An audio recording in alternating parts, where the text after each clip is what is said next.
കരുത്ത് തെളിയിക്കാൻ ഹൈന്ദവ സംഘടനകളുടെ ശബരിമല സംരക്ഷണ സംഗമം ഇന്ന് പന്തളത്ത്. പമ്പയിലെ സംഗമം പരാജയപ്പെട്ടു എന്ന ആരോപണങ്ങൾക്കിടെയാണ് പന്തളത്ത് സംഘപരിവാർ സംഘടനകളുടെ നേതൃത്വത്തിൽ ശബരിമല സംരക്ഷണ സംഗമം നടത്തുന്നത്. ബിജെപി തമിഴ്നാട് മുൻ അധ്യക്ഷൻ കെ അണ്ണാമല ഉച്ചയ്ക്ക് ശേഷം 3 മണിക്ക് നടക്കുന്ന സംഗമം ഉദ്ഘാടനം ചെയ്യും. പമ്പയിലെ സംഗമത്തിൽ നിന്ന് വിട്ടുനിന്ന പന്തളം കൊട്ടാരം പ്രതിനിധികൾ അടക്കമുള്ളവർ പന്തളത്തെ സംഗമത്തിൽ പങ്കെടുക്കുമെന്നാണ് അറിയിപ്പ്.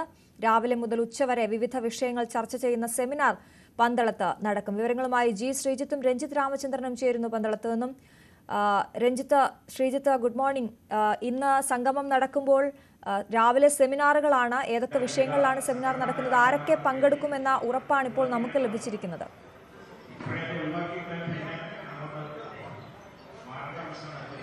പ്രവേശനവുമായി ബന്ധപ്പെട്ട് ശ്രീത്ത് വലിയ പ്രക്ഷോഭത്തിന് സാക്ഷ്യം വഹിച്ച ഒരു സ്ഥലം കൂടിയാണ് പന്തളം. നാമജപ ഘോഷയാത്രയൊക്കെ ഇപ്പോഴും നമ്മുടെയൊക്കെ മനസ്സിൽ നിന്ന് മായാ നിൽക്കുന്ന വലിയ പ്രക്ഷോഭ പരിപാടികളുമായി ബന്ധപ്പെട്ട് പന്തളം സാക്ഷ്യം വഹിച്ച സ്ഥലമാണ്. അവിടെയാണ് ഇപ്പോൾ ഹൈന്ദവ സംഘടനകൾ നടത്തുന്ന വളരെ പ്രധാനപ്പെട്ട ഒരു പരിപാടിയിലേക്ക് വരുന്നത്. അയ്യപ്പ സംഘവുമായി ബന്ധപ്പെട്ടുള്ള പരിപാടി, ശബരിമല സംരക്ഷണം, ശബരിമലയുടെ സുരക്ഷ, ഒപ്പം ഭക്തരുടെ സുഗമമായ ദർശനമൊക്കെയാണ് വളരെ പ്രധാനപ്പെട്ട അജണ്ടയായി ഈ പരിപാടികളിൽ ഉള്ളത് എന്നുള്ളതാണ് നമുക്ക് മനസ്സിലാക്കേണ്ടത്. ഇപ്പോൾ അതിന് 10 മണിയോടുകൂടി ഈ സെമിനാറുകൾ ആരംഭിക്കും എന്നുള്ളതാണ് ഏറ്റവും പ്രധാനപ്പെട്ട കാര്യം. അതിൽ നമുക്ക് ദൃശ്യങ്ങളിൽ കാണുന്ന പോലെ സ്വാമിമാരടക്കം ഈ പരിപാടിയുടെ ഭാഗമാണ്. അവകാശപ്പെടുന്നത് യഥാർത്ഥ അയ്യപ്പ ഭക്തന്മാർ പങ്കെടുക്കുന്ന ഒരു പരിപാടി കൂടിയാകും ഇത് എന്നുള്ളതാണ്. പമ്പയിൽ നടന്ന പരിപാടിയുമായി ബന്ധപ്പെട്ട നിരവധി വിമർശനങ്ങൾ ഉയരുന്നതിനിടയിലാണ് ഇപ്പോൾ ഇത്തരമൊരു പരിപാടി സംഘടിപ്പിച്ചിരിക്കുന്നത്. നേരത്തെ അശ്വതി പറഞ്ഞ സ്വാഭാവികമായും ഒരു കരുത്തുകാട്ടൽ കൂടിയാകും ഈ സംഗമവേദി എന്നതിൽ സംശയമില്ല.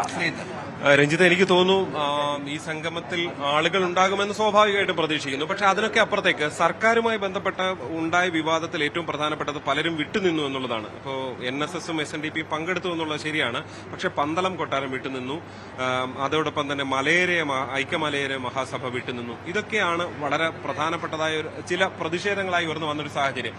അതിനിടെ എടുത്തു കാണേണ്ടതാണ്, നമ്മൾ രാവിലെ തന്നെ കണ്ടതാണ്, പന്തളം കൊട്ടാരം പ്രതിനിധികൾ ഈ ഒരു പരിപാടിയിൽ പങ്കെടുക്കാൻ എത്തിയിരിക്കുന്നു എന്നുള്ളതാണ്. നമ്മളോട് രാവിലെ സംസാരിച്ചപ്പോഴും PN നാരായണവർമ്മ അടക്കമുള്ളവർ സംസാരിക്കുന്ന സാഹചര്യമുണ്ടായിരുന്നു. ഇത് അയ്യപ്പന്റെ മണ്ണാണ്, വിശ്വാസികൾ ഇവിടെ ഒഴുകിയെത്തും, ഇതിന് പ്രത്യേകിച്ച് യാതൊരു തരത്തിലുള്ള പ്രചരണത്തിന്റെയും ആവശ്യമില്ല എന്ന് ചൂണ്ടിക്കാണിച്ചുകൊണ്ടാണ് അദ്ദേഹം സംസാരിക്കുകയൊക്കെ ചെയ്തത്. എന്തായാലും ജനപങ്കാളിത്തത്തിന്റെ കാര്യത്തിൽ ഒരല്പം കൂടി കഴിഞ്ഞാൽ നമുക്ക് ഈ സെമിനാറുമായി ബന്ധപ്പെട്ട കാര്യങ്ങൾ മനസ്സിലാക്കും. ഏതാണ്ട് 10 മണിയോടുകൂടിയാണ് സെമിനാർ ആരംഭിക്കുക. അങ്ങനെ ഈ വിട്ടുനിന്നു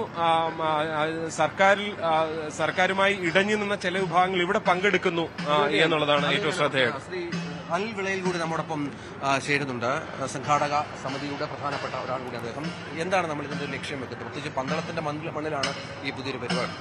മണികണ്ഠസ്വാമിയുടെ പാദസ്പർശമേറ്റ പുണ്യമായ പ്രദേശമാണ് ഈ പന്തളം.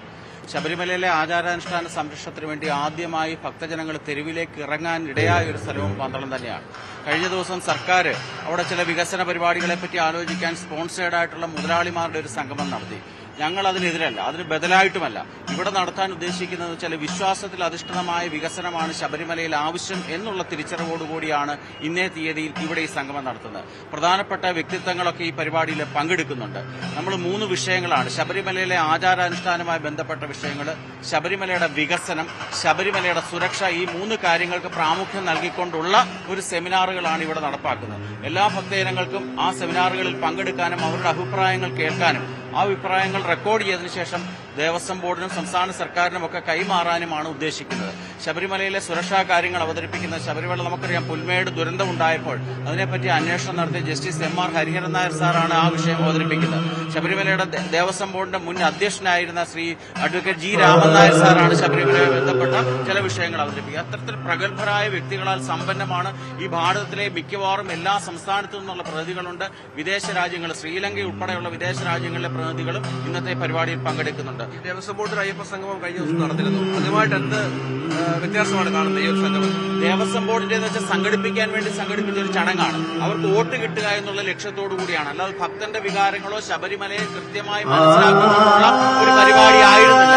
അതിന് വിരുദ്ധമായിട്ടാണ് ഞങ്ങളിവിടെ സംഘടിപ്പിക്കുന്നത്. ശബരിമലയുടെ ആചാരാനുഷ്ഠാനങ്ങൾ സംരക്ഷിക്കണം, അതിൽ കൂടെ വികസനം വേണമെന്നുള്ളതാണ് ഉദ്ദേശം.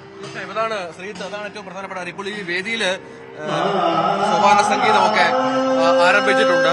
ആളുകൾ ഇങ്ങോട്ടേക്ക് എത്തിക്കൊണ്ടിരിക്കുന്ന ഒരു സാഹചര്യം കൂടിയുണ്ട്. നിരവധിയായ ഭക്തർ, അതായത് സ്വാമിമാരുടെ ഒരു സാന്നിധ്യം വളരെ പ്രധാനപ്പെട്ട ഒന്നാണ്. ഇവിടെ നിരവധി സ്വാമിമാരെ ഈ ചടങ്ങിലേക്ക് ക്ഷണിച്ചിട്ടുണ്ട് എന്നുള്ളതാണ് ഏറ്റവും പ്രധാനപ്പെട്ട ഒന്ന്. അതില് നമുക്കറിയാം വിശ്വബ്രഹ്മ ശങ്കരാചാര്യ പീഠാധീശ്വർ, ദണ്ഡി സ്വാമി സാധുകൃഷ്ണാനന്ദ സരസ്വതി, സ്വാമി കൈലാസാനന്ദ സരസ്വതി, സ്വാമി രാജേന്ദ്രാനന്ദ സരസ്വതി, അങ്ങനെ വിവിധ മഠങ്ങളിൽ നിന്നുള്ള വിവിധ സ്വാമിമാർ ഈ പരിപാടിയുടെ ഭാഗമാകുന്ന സാഹചര്യം കൂടിയുണ്ട്. അങ്ങനെ ഏറെ വലിയ തോതിൽ വിശ്വാസികളെ എത്തിച്ചുകൊണ്ടുള്ള ഒരു പരിപാടിയായി കൂടി ഇതിനെ മാറ്റാനുള്ള ശ്രമമാണ് സംഘാടകർ നടത്തുന്നത്. ശ്രീധർ, രഞ്ജിത്ത്, തീർച്ചയായും എന്തായാലും ഈ പരിപാടി തുടങ്ങാൻ പോകുന്നതേ ഉള്ളൂ. ഈ ഹാളിൽ പലതരത്തിലുള്ള എന്താ പറയുക സോപാന സംഗീതം പോലുള്ളവ ആരംഭിച്ചിരിക്കുന്നു. ഇനി അല്പസമയം കൂടി കഴിഞ്ഞാലാണ് ഈ ഒരു പരിപാടിയുടെ ഒരു ഔദ്യോഗികമായ ഉദ്ഘാടനം ഉണ്ടാകുക. അത് സെമിനാറിന്റെ ഔദ്യോഗികമായ ഉദ്ഘാടനം ഉണ്ടാകുക. 3 വിഷയങ്ങൾ പ്രധാനമായും ചർച്ച ചെയ്യുന്നു എന്നുള്ളതാണ് ഏറ്റവും ശ്രദ്ധേയമായിട്ടുള്ളത്. ഒന്ന് വിശ്വാസം, ശബരിമല വിശ്വാസവുമായി ബന്ധപ്പെട്ടാണ് ഒന്ന്. മറ്റൊരു പ്രധാനപ്പെട്ട വിഷയം ഈ ശബരിമലയുടെ സുരക്ഷയുമായി ബന്ധപ്പെട്ടതാണ്. അതിൽ ടി പി സെൻകുമാറിനെ പോലുള്ള ഒരുപക്ഷെ ബി.ജെ.പിയുമായി ചേർന്ന് നിൽക്കുന്നു, ഇത്തരം വിശ്വാസങ്ങളുമായൊക്കെ ചേർന്ന് നിൽക്കുന്ന ആൾ കൂടിയാണ് മുൻ DGP. അദ്ദേഹം പങ്കെടുക്കുന്നു. അങ്ങനെ ഈ ഏതാണ്ട് ഉച്ച വരെയുള്ള പരിപാടികളിൽ ഏറ്റവും ശ്രദ്ധേയമായിട്ടുള്ളത് ഈ സംഘപരിവാറുമായി ചേർന്ന് നിൽക്കുന്ന ആളുകളുടെ ഒരു വലിയ സംഗമമായി അത് അത്തരം ചർച്ചകളായി അത് മാറും എന്നുള്ളത് തന്നെയാണ്. എന്തായാലും നമുക്ക് കുറച്ച് താഴേക്ക് പോകാം എന്ന് കരുതിയാണ് അങ്ങോട്ട് നീങ്ങിക്കൊണ്ടിരിക്കുന്നത്. അവിടെ ഈ നേതാക്കളൊക്കെ പലരും വരുന്നൊരു സാഹചര്യമുണ്ട്. നമുക്ക് അവരുടെ കൂടി പ്രതികരണം ഇതിൽ എടുക്കാം എന്ന് കരുതുകയാണ്. തീർച്ചയായും വിശ്വാസികളുടെ ഒരു വലിയ സംഗമമായി ഇത് മാറ്റിയെടുക്കുക എന്ന ഒരു തന്ത്രം തന്നെയാണ് ഇതിലുള്ളത്. നമ്മൾ ഇവിടെ എത്തുന്നവരെ കുറിയൊക്കെ അണിയിച്ചുകൊണ്ടാണ് ഇവിടേക്ക് കയറ്റിവിടുന്നത്. പങ്കെടുക്കാൻ വന്ന ആളുകളുടെ രജിസ്ട്രേഷൻ നടക്കുകയാണ്. അതിന്റെ അവരുടെ അഭിപ്രായങ്ങൾ കൂടി തേടാൻ തോന്നുന്നു. കാരണം ഒരുപാട് ആളുകൾ, ഒരുപക്ഷെ ദേവസ്വം ബോർഡിന്റെ സംഗമത്തിൽ പങ്കെടുക്കാത്ത നിരവധി ആളുകൾ ഇങ്ങോട്ടേക്ക് എത്തിയിട്ടുണ്ട്. എന്താണ് ഈ സംഗമത്തിൽ പങ്കെടുക്കുക എന്നുള്ളതാണ്. നമസ്കാരം സാർ. അപ്പം സംഗമത്തിന്റെ പ്രധാനപ്പെട്ട ഒരാൾ കൂടിയാണ്. എന്താണ് ഇതിന്റെ ഒരു ലക്ഷ്യം? എന്താണ് ഈ സംഗമം? ഇത് യഥാർത്ഥ ഭക്തന്മാരുടെ കൂട്ടായ്മ. അല്ലാതെ ശബരിമലയെ സംബന്ധിക്കുന്ന കാര്യങ്ങൾക്ക് ആധികാരികമായിട്ട് അഭിപ്രായം പറയാനും വർഷങ്ങളായിട്ട് ശബരിമല ദർശനം നടന്നവരും അവിടുത്തെ ആചാരാനുഷ്ഠാനങ്ങൾ ഭംഗിയായി കാത്തുസൂക്ഷിക്കണമെന്ന് ആഗ്രഹിക്കുകയും ചെയ്യുന്നവരുടെ ഒരു കൂട്ടായ്മ. ഇതൊരു പുതിയ കാര്യമല്ല. ഞങ്ങൾ ഇതിനു മുമ്പ് എല്ലാ വർഷവും ഇങ്ങനെ ചെയ്യാറുണ്ട്. അതാത് കാര്യങ്ങൾ തീർത്ഥാടനം സംബന്ധിച്ച കാര്യങ്ങൾ വിലയിരുത്താറുണ്ട്. കൂടുതൽ ആളുകൾ വരുമ്പോൾ ഉണ്ടാവേണ്ട മാറ്റങ്ങളെക്കുറിച്ച് ഞങ്ങൾ ചർച്ച ചെയ്യാറുണ്ട്, നിർദ്ദേശങ്ങൾ സമർപ്പിക്കാറുണ്ട്. അങ്ങനെ വിവിധ ഹൈന്ദവ സംഘടനകളുടെ ഭക്തന്മാരുടെ കൂട്ടായ്മ, ഇത്രയേ ഉള്ളത്. ഈ നേരത്തെ ഒരു സംഗമം മിനിഞ്ഞാന്ന് ദേവസ്വം ബോർഡ് നടന്നിരുന്നല്ലോ. അതിലെന്ത് ആഗോള അയ്യപ്പ സംഗമം പമ്പയിൽ ആഗോളമല്ലേ? ഈ രാജ്യത്തെ അയ്യപ്പ ഭക്തന്മാരുടെ സംഗമമാണ്. അത് ഒത്തിരി പാപങ്ങൾ ചെയ്തവരെ ഈ പമ്പയുടെ തീരത്ത് നമ്മൾ ബലിയിടുകയും പാപപരിഹാരത്തിന് വേണ്ടി പ്രാർത്ഥിക്കുകയും ചെയ്യും. പമ്പ പുണ്യനദിയാണ്. അതിന്റെ തീരത്ത് പാപം ചെയ്ത ആളുകളുടെ ഒരു കൂട്ടായ്മ. ഞാൻ അപ്പുറത്തേക്ക് പറഞ്ഞു അതിനെ പറ്റി എനിക്ക് പറയാനില്ല. എണ്ണത്തിന്റെ കാര്യത്തിലൊക്കെ ഒരു വിവാദം ഉണ്ടായിരുന്നു. അതിന് ഞങ്ങൾ എണ്ണി നോക്കാൻ പോയിട്ടില്ല. കാരണം ശബരിമല സീസൺ സമയമാണ്, ദർശന സമയമാണ്. അപ്പോൾ ധാരാളം